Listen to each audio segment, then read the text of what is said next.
KM Consultores presenta Lavado de dinero y aspectos legales generales de la industria de la construcción, impartido por el Dr. Jaime Alberto Flores Sandoval. Caden Consultores, líder en consultoría empresarial y actualización profesional.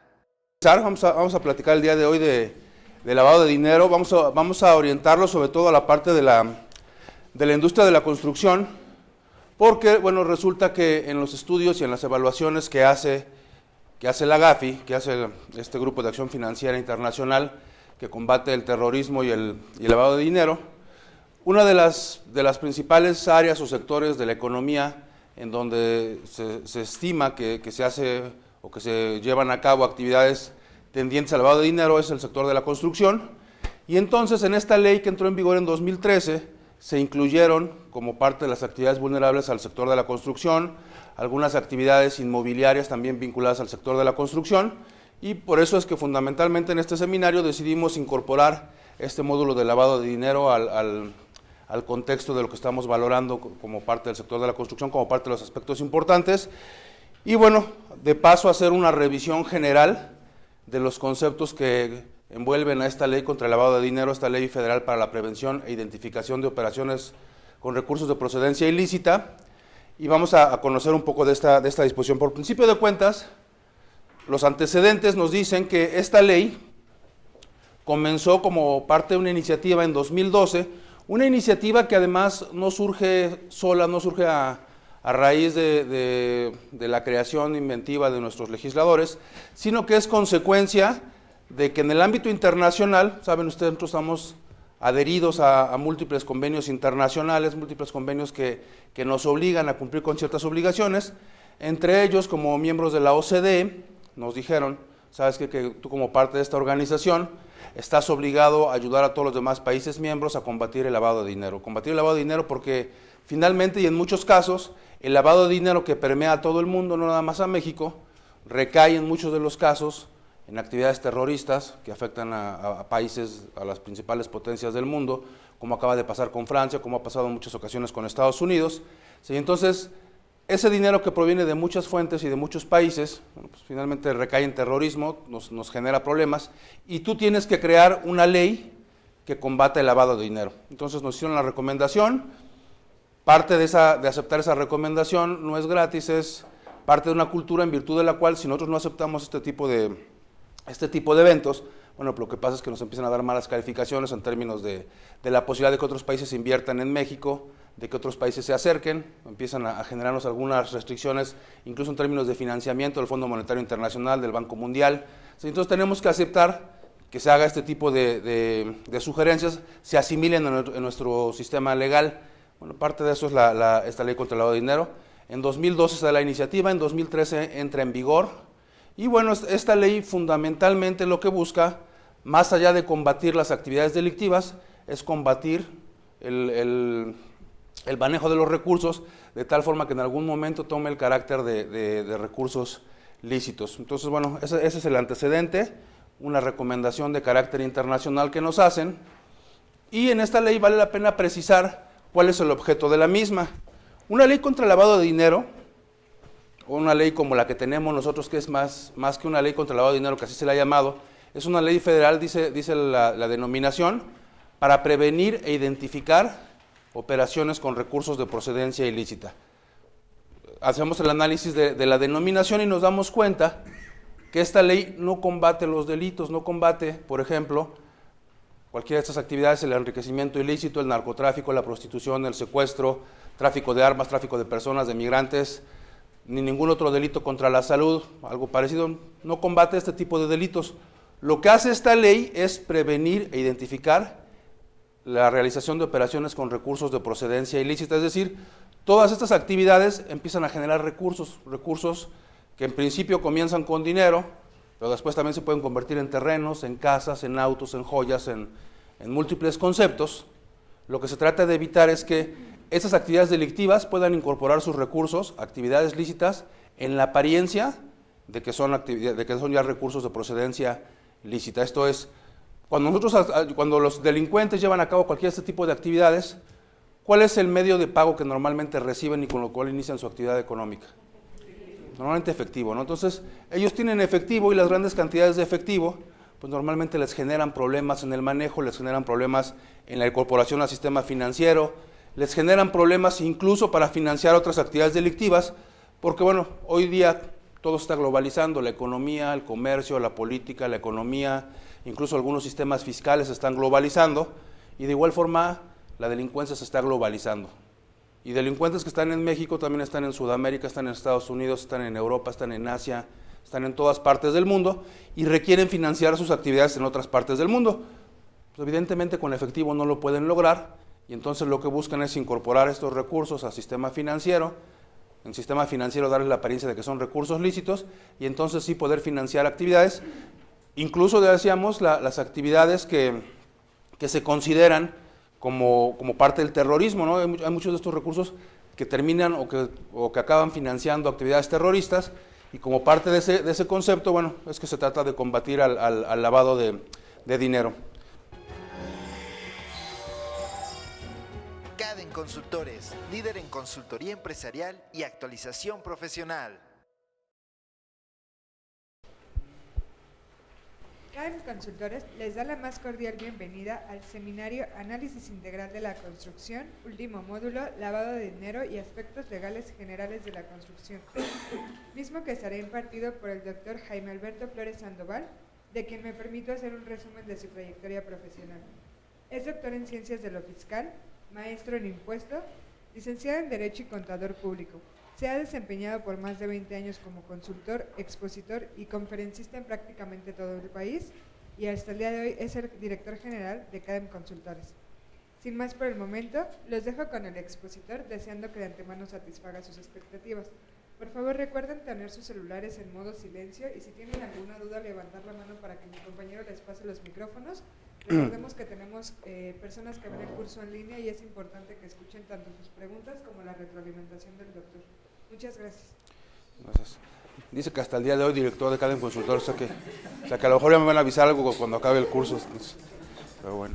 Bien, vamos a comenzar, vamos a platicar el día de hoy de lavado de dinero. Vamos a orientarlo sobre todo a la parte de la industria de la construcción, porque bueno, resulta que en los estudios y en las evaluaciones que hace la GAFI, que hace este Grupo de Acción Financiera Internacional, que combate el terrorismo y el lavado de dinero, una de las principales áreas o sectores de la economía en donde se estima que se hace o que se llevan a cabo actividades tendientes al lavado de dinero es el sector de la construcción, y entonces en esta ley que entró en vigor en 2013 se incluyeron como parte de las actividades vulnerables al sector de la construcción, algunas actividades inmobiliarias también vinculadas al sector de la construcción, y por eso es que fundamentalmente en este seminario decidimos incorporar este módulo de lavado de dinero al contexto de lo que estamos valorando como parte del sector de la construcción, como parte de los aspectos importantes, y bueno, de paso hacer una revisión general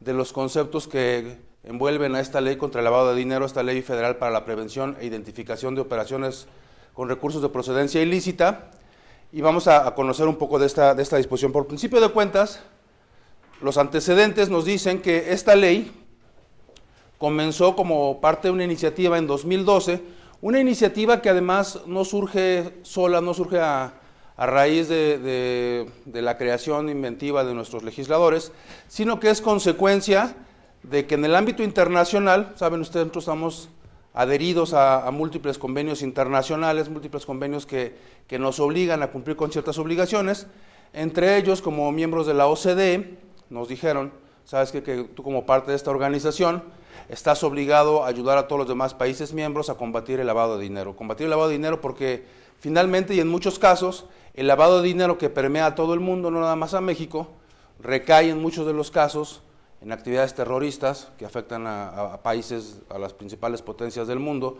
como acaba de pasar con Francia, como ha pasado en muchas ocasiones con Estados Unidos.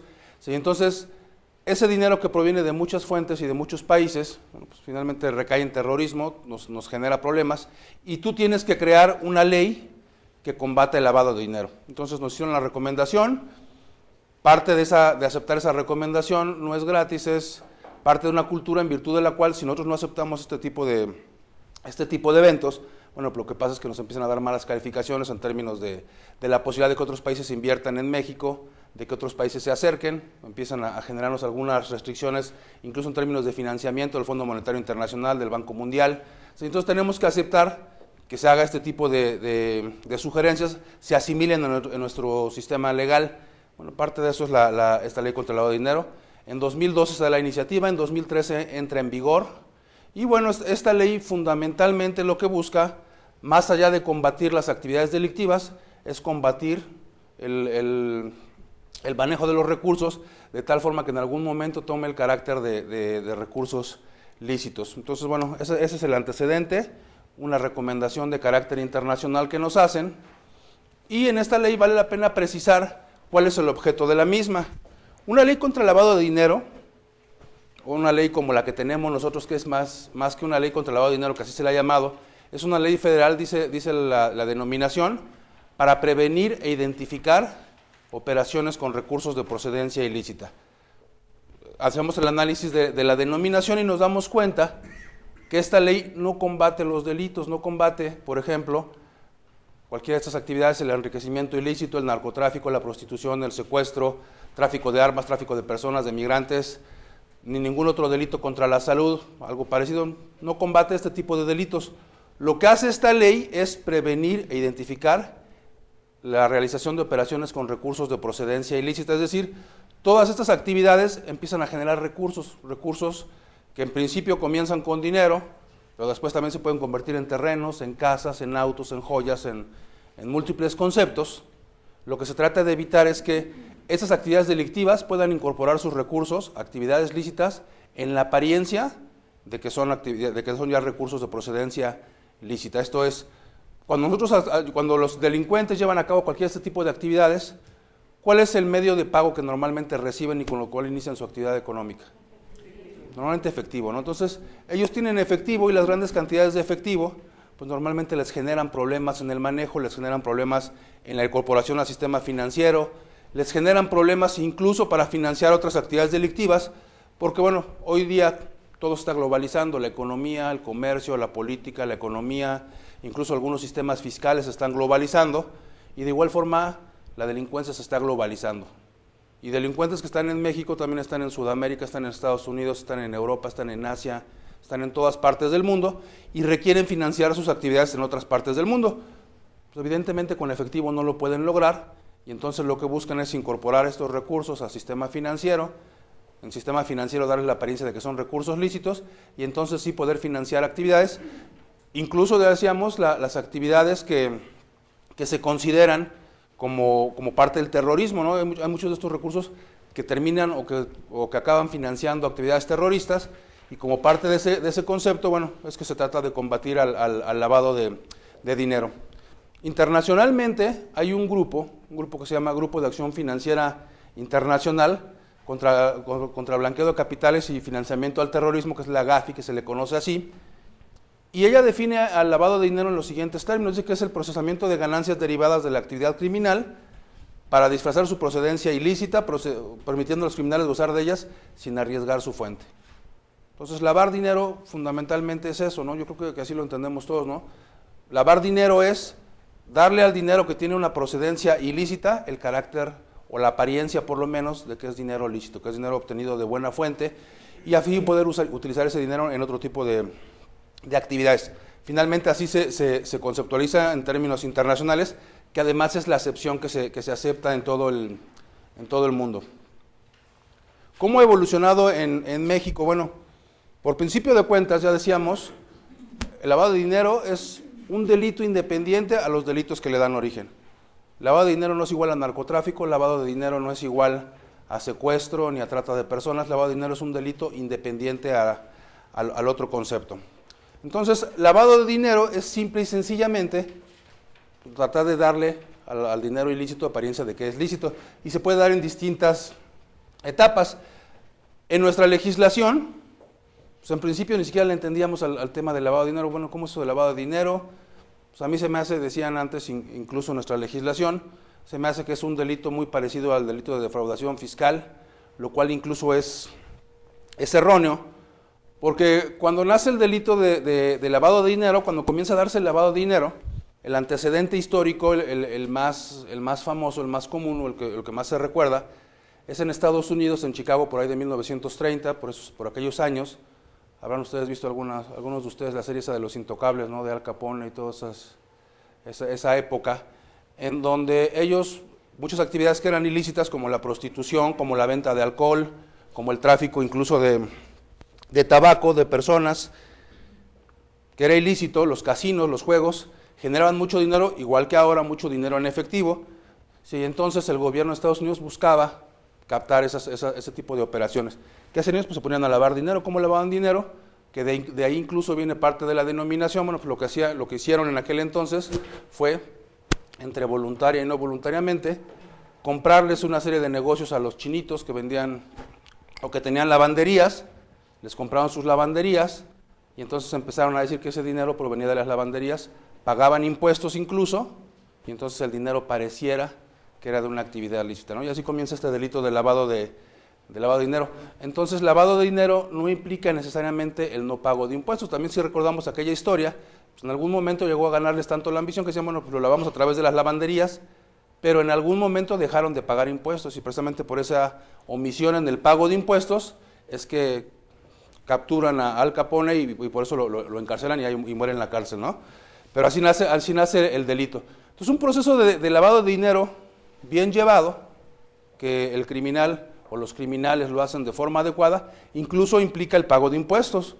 Yo puedo incorporarlo a actividades lícitas, pagar impuestos, y entonces defraudación fiscal y lavado de dinero son dos conceptos que se manejan incluso de manera independiente. Antes de que se publicara esta ley, la Ley Federal contra la Prevención, el único antecedente que teníamos, o los únicos antecedentes que teníamos, eran dos artículos de nuestra legislación, el artículo 115 bis del Código Fiscal de la Federación y el artículo 400 bis, que incluso aún existe y regula el lavado de dinero, que hablan de lavado de dinero. Eran los únicos antecedentes que había en nuestra legislación.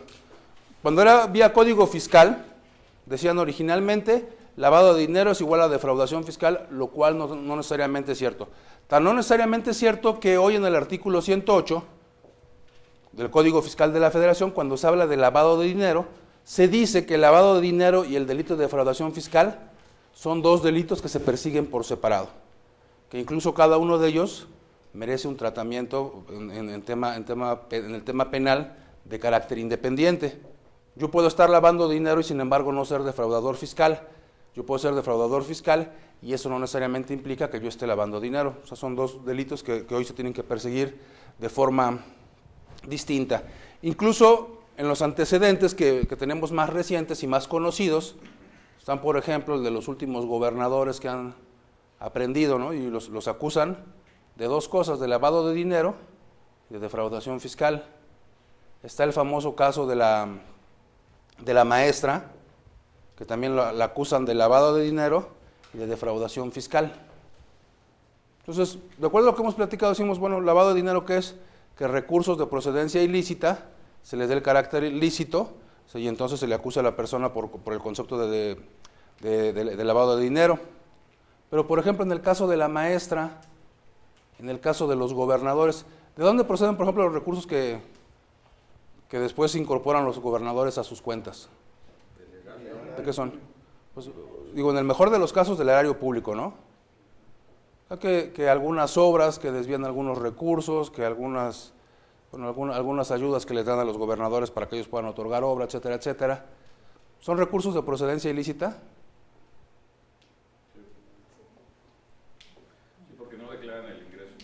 Por eso, pero eso es defraudación fiscal. No declarar el ingreso es defraudación fiscal, pero el recurso es de procedencia ilícita. O en el caso de la maestra, ¿de dónde estuvo el dinero que tenía en sus cuentas, con lo que compraba todos los departamentos en todo el mundo, con lo que compraba los terrenos? O sea, ¿es dinero de procedencia ilícita? Y entonces cuando los acusaban decían, te acuso de lavado de dinero y por otro lado te acuso de defraudación fiscal. Dice, bueno, ¿y cómo te voy a comprobar el lavado de dinero si los recursos por los cuales me estás acusando no son de procedencia ilícita? Son cuotas sindicales o son recursos que estaban destinados a obras. Esperemos no hablar de temas de narcotráfico, ¿no? Porque a lo mejor también allá había algo, pero Pero bueno, los que tenían en sus cuentas eran por estas fuentes. Oye, ¿y defraudación fiscal había? Pues sí, porque no declararon. ¿Mandé? Porque no declararon. Pero entonces, ¿en qué concepto caen por no haber declarado? O sea, todo el dinero lo tenían en sus cuentas. Porque además, digo, ya en ese ámbito de delincuencia, imagínense que le dicen, oye, ¿sabes qué? Yo te doy esta obra, pero me tienes que dar 100 millones de pesos o 200 millones de pesos o 100 millones de dólares. Las cantidades absurdas que se manejan en ese ámbito. Y él que dice, bueno, se lo pongo al nombre de otra persona. Imagínense que le digan, te pongo a tu nombre 100 millones de dólares. No, pues me debes tener mucha confianza, y aún teniendo mucha confianza, pues no sé a qué persona le tienes tanta confianza como para darle esa cantidad de dinero, ¿no? Me fue mal. Dice, no, pues que yo creo que, dice el contador, yo creo que el SAT va a pensar mal de ti, pues mejor le quitamos unas deducciones y declaramos aunque sea un poquito de utilidad y pagas aunque sea un poco de... Oye, pues si no tengo dinero, bueno, pues ahí tú sabrás si quieres que el SAT piense mal de ti. Y lo hacemos que pague. Oye, ¿por qué va a pagar si tiene pérdida, no? Porque malentendemos este concepto de la discrepancia. Ya decíamos, la discrepancia se da cuando en un año de calendario tienes más erogaciones que ingresos declarados. ¿Y cuáles son los ingresos declarados primero? ¿Cuáles serán los ingresos declarados? Los manifestados en su declaración anual. Los manifestados en su declaración anual. O sea, que están de acuerdo, no son ni siquiera los que cobré, ni los que facturé, ni los que entraron, son los que manifesté en mi declaración anual, que pueden ser distintos a todos los demás. Y la comparación es contra las erogaciones. ¿Y cuáles son las erogaciones? Originados en tarjetas. Prácticamente viene siendo el control de las tarjetas, porque pues también pueden manejarlo, gastar el dinero en efectivo, y ahí no hay mucho control todavía para eso, siempre y cuando no salgan las tarjetas. Entonces, ¿cuáles son las erogaciones? ¿Los gastos nada más? ¿Los gastos que hago con tarjetas entonces? No, pues si hago gastos con tarjetas, porque acuérdense que dice aquí, la presunción es salvo prueba en contrario, discrepancia fiscal, y la prueba en contra es que estoy endeudado. Sí gasté más, pero pues estoy endeudado. Eso no tiene nada de malo, le debo al banco hasta... Sí, si debo $1, tengo un problema, pero si debo $1,000,000 de pesos, $2 millones de pesos, pues el problema es del banco, ¿no? A ver cómo me cobra. Entonces, estoy endeudado, o sea, ahí no habría mayor problema. Entonces, ¿cuáles serían las erogaciones? Porque además ahora como vimos que las tarjetas de crédito, bueno, ¿las tarjetas de crédito qué? ¿Cuál es la parte de las tarjetas de crédito que me fiscalizan? Entonces dice el artículo 91 que erogaciones son 3 cosas fundamentalmente, vamos a ubicarlo en 3 grupos. En primera instancia, los gastos. Oye, ¿cómo vas a ver el SAT cuáles fueron mis gastos? Bueno, porque unos los declaré como deducciones. Porque otros, incluso en términos de esta ley que vamos a estar platicando el día de hoy, algunas personas le declararon al SAT como actividad vulnerable, que aparentemente aquí están buscando lavado de dinero, pero van a también a utilizarlo como herramienta de fiscalización. Algunos gastos los van a declarar algunas de estas personas de esta ley. Pero bueno, los gastos que puede ubicar el SAT. Pero gastos también puede ubicar hoy, por ejemplo, en función de los CFDIs que expidan en favor mío. De eso que en algún momento el contador me dijo, tú, de todo lo que gastes, pide factura. Y yo bien obediente, pues entonces me puse a repartir mi RFC como si fueran estampitas de a mi mamá, a mi papá, a mi hermano, a mi primo, a mi tía, a todo mundo le repartí mi RFC, y cuando vayas a comprar lo que sea, pídeme factura. Y ya después vemos si sirve o no sirve. Pero resulta que hoy día, como está planteado el esquema de control fiscal, toda factura que yo reciba, toda factura que se expida a mi nombre, pues está en mi repositorio. El SAT no sabe si efectivamente lo gasté yo o no lo gasté yo, y si no lo gasté yo, ¿para qué lo pedí? ¿Estamos de acuerdo? Pues ahí están los gastos, ¿no? Pero dice, erogaciones además de eso también son la adquisición de bienes. Oye, ¿cómo qué bienes? Te compraste un coche, te van a reportar estos de la ley, este sí es un buen coche. Te compraste una casa, un departamento, un terreno. O sea, todo ese tipo de conceptos también se consideran erogaciones. Súmale lo que has gastado, súmale lo que te compraste. ¿Y cómo se va a enterar de qué me compré? Bueno, pues el notario tiene que reportar si son inmuebles, ¿no? Y si son automóviles, en algunos de los casos, esta ley obliga al que vende a que también reporte. Bueno, ahí va sumando el SAT. O sea, mis ingresos declarados, bueno, los que tenga, pero ahí van mis erogaciones. Y finalmente dice también el artículo 91, y erogaciones son los depósitos en cuentas de cheques, ahorro, inversión, y desde 2014 los depósitos que les hagamos a las tarjetas de crédito. Lo que se controla de la tarjeta de crédito propiamente es el depósito que se hace a ellas. ¿Ok? De hecho, por eso, en 2014 se elimina el impuesto a los depósitos en efectivo, en buena medida por eso. Porque cuando existía el impuesto a los depósitos en efectivo, ¿qué es lo que gravaba ese impuesto? Los depósitos en efectivo, ¿no? Así está denominado, pero ¿qué es un depósito? Por ejemplo, si yo le pagaba mi tarjeta de crédito, ¿ese es un depósito en efectivo? No, porque mientras yo estuviera pagando la deuda no se considera un depósito hasta que yo generara una cantidad a mi favor. Entonces, ¿qué hacía yo? Pues gastaba con la tarjeta, le pagaba la tarjeta, le reportaban al banco, no le reportaban al banco. Cuando llegaban o cuando llegan estas famosas cartas de invitación del impuesto a los depósitos en efectivo, llegan por los depósitos a cuentas bancarias, no a tarjetas de crédito. ¿Y qué dijo el SAT? Oye, pues está bien esto de que el banco me informe lo que le depositan, pero me sirve más por el tema de la discrepancia fiscal. Entonces, cuando te depositan la tarjeta de crédito, si es en efectivo, más de 15,000 pesos en la misma institución de crédito, me lo reportas. Ese reporte lo siguen haciendo los bancos, independientemente de que ya no existe el impuesto a los depósitos en efectivo. Entonces, sumamos los gastos, la adquisición de bienes y los depósitos en cuentas de cheques, ahorro, inversión, y lo comparamos con los ingresos. ¿Y cuáles son los ingresos del socio de la empresa constructora? ¿Cómo cobra el socio de la constructora? Retiros de aportaciones. Bueno, hizo aportaciones y de repente aportó más de lo que necesita la empresa y empieza a retirar aportaciones. Eso podría ser una fuente, ¿no? Ahí no tenemos problema, ahí calculamos la cuenta de capital de aportación, e incluso si aportó 50, a lo mejor en algún momento puede retirar 500, ¿no? Porque se actualiza el importe. Pero bueno, en algún momento se va a acabar eso y ya no vamos a poder retirar más. ¿De qué otra forma podría retirar? ¿Mandé?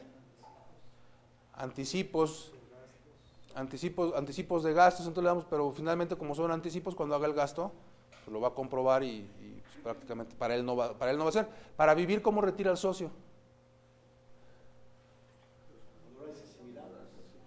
Honorarios asimilados, ¿no? Ustedes tienen así a los socios de la constructora que llevan, que operan, ¿no? Le dan anticipos así de honorarios asimilados a salarios y con eso es con lo que vive. Y le retienen el impuesto tal cual como tiene que ser, le piden el CFDI y todo lo demás. Bueno, entonces no tienen problema, entonces tasan a su empresa, ¿no? ¿De qué otra forma podría retirar? Con un bien. Dividendos. Bueno, se lleva un bien, dividendos, ¿no? Dividendos y pero si es así como pasa en la práctica, en la realidad. O sea, así cobran honorarios asimilados o tienen por lo menos un sueldo asignado con el cual están viviendo, etcétera. O sea, es así como lo estamos manejando. Digo, si es así no tenemos problema. El problema es cuando dice el socio, oye, ¿qué crees? Que tengo que pagar la colegiatura de mis hijos, sácame un cheque de... Oye, ¿qué crees? Que tengo que pagar mi tarjeta de crédito, depositarle mi tarjeta de crédito. Oye, ¿qué crees? Que tengo que... Y entonces paga esto, paga el otro, oye, dame dinero en efectivo, oye, sácame un cheque, oye, vete a cambiar. O sea, el problema es cuando esto ocurre. Me acabo de comprar un departamento y me urge ahorita que deposites el enganche, deposítalo de la cuenta, ¿no? Y entonces empezamos a generar todo este contexto y entonces resulta que el socio que tiene erogaciones y tiene erogaciones que además están perfectamente vistas al entender de la autoridad, o sea, no hay forma de que las oculte. Entonces dice, erogaciones, pues no sé,